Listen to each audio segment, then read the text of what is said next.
Bombo Business News.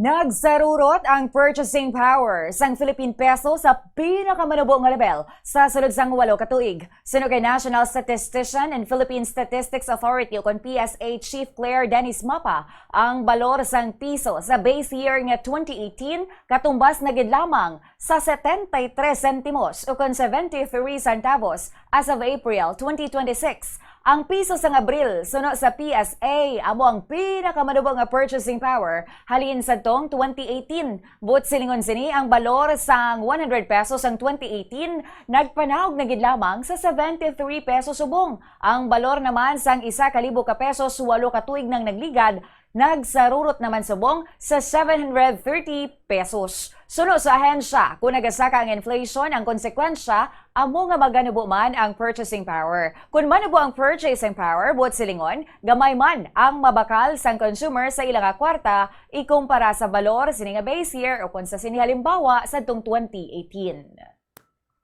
Bombo Foreign Exchange Update is brought to you by Quinbank Business Banking. Ini naman nga exchange rate ganbasa naton sa closing transactions ng Bankers Association of the Philippines sa Kunbap kag sa Bangko Sentral ng Pilipinas sa BSP sang kahapon.